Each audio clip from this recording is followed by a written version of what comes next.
Hello everyone, I'm Neha, and in this session, I'm going to explain how to build a decision tree in minutes using Veka, which requires no coding. This tutorial is perfect for the newcomers to machine learning and decision trees, and to those who are not comfortable with the coding. What is Veka, and why should we use Veka for the machine learning? Veka is a free open source software with a range of built-in machine learning algorithms that you can access through a graphical user interface. Veka stands for Waikato Environment for Knowledge Analysis and was developed at the University of Waikato, New Zealand. Veka has multiple built-in functions for implementing a wide range of machine learning algorithms from linear regression to the neural networks.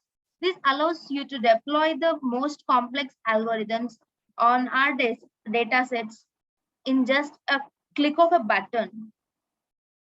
With Veka, we can pre-process the data and classify the data and cluster the data and even visualize the data.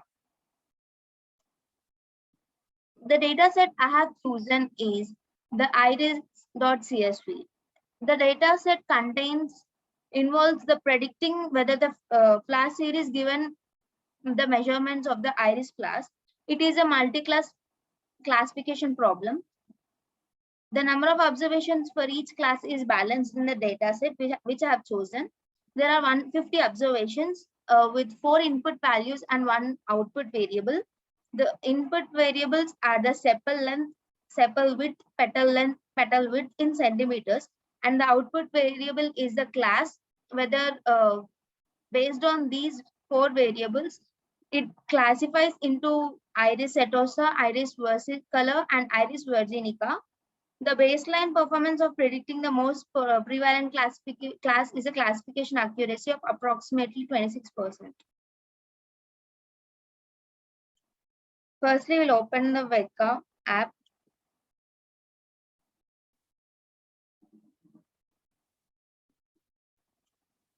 To load the dataset into the Veka GUI, we need to click on the Explorer.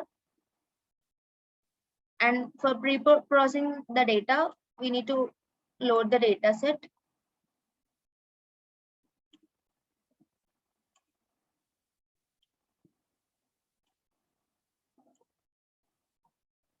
This is how the data set looks. This is the visualization of the data set.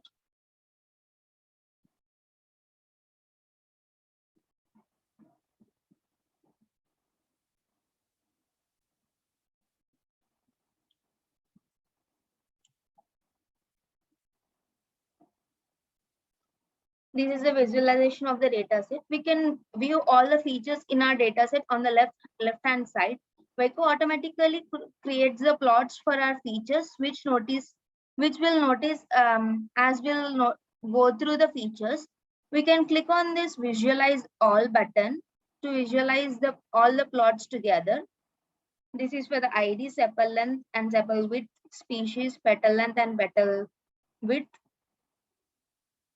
For implementing a decision tree in Veka, it is straightforward.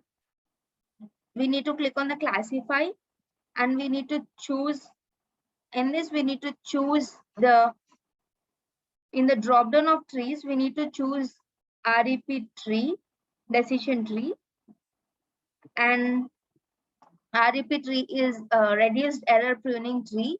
It is a fast decision tree learner that builds a decision or regression tree using the information gain as a splitting criterion and prunes it using the reduced error pruning algorithm.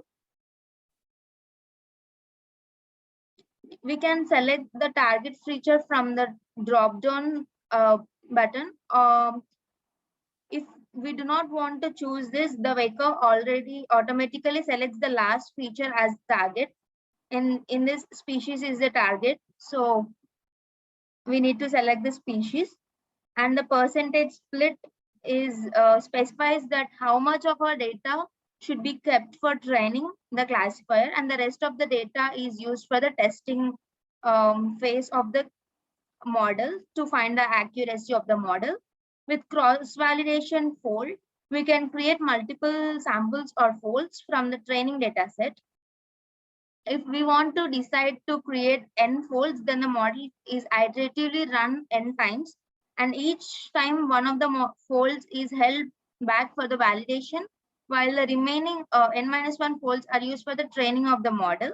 The result of the folds is averaged to give the result of the cross validation.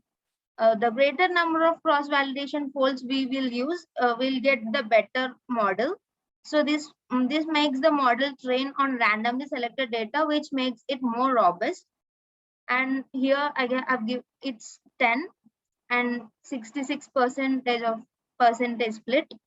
And when we click on the start button, the classifier gives the output. Our classifier has got an accuracy of 98.667%. Weka even prints the confusion matrix, for which gives the different metrics. This is the confusion matrix.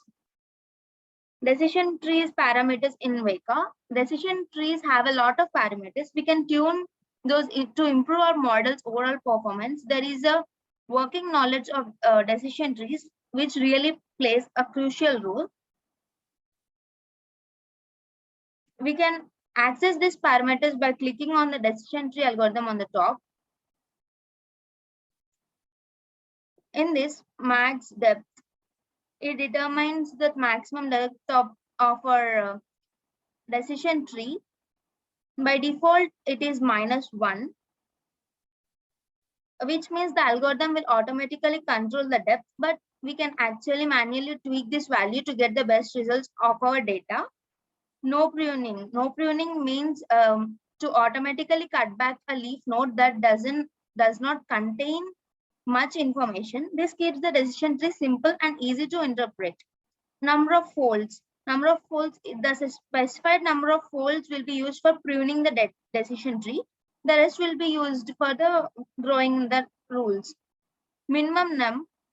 This is the minimum number of instances per leaf. If it's not mentioned, the tree will keep splitting till all the leaf nodes have only one class associated with it.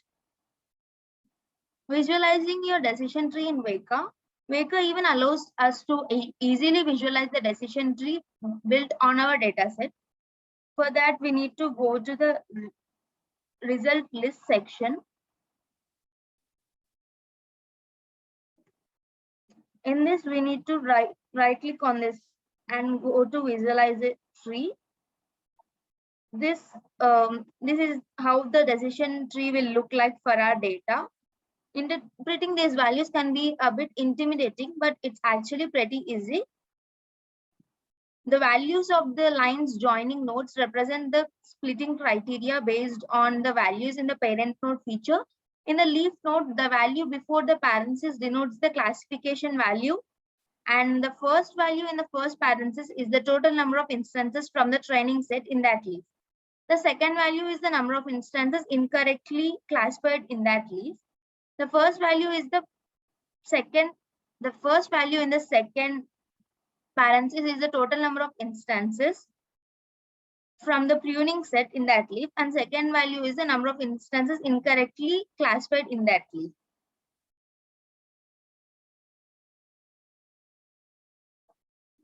We can also use another classifier for the decision trees, which is J48. And we'll keep it as default. And when we click on the start, we can see the accuracy of this is 98%. The correctly classified instances are 98. So this is 98%. In the case of J48, it's 98%, and REP tree it's 98.667%. We can see that there's a difference in the confusion matrix between the REP tree and J48. Here it's 49 and 1 and 0, and 0, 48, 2, and 0, 0, 50. And in this, it's 49, 1, 0, 0, 49, 1, and 0, 0, 50. There is a change in this B, which is 49 and 1 in REP tree, and in this 48 and 2. So this is how we can visualize and solve, find the decision trees in Weka without using any coding. Just in a click, we can find out everything. Thank you.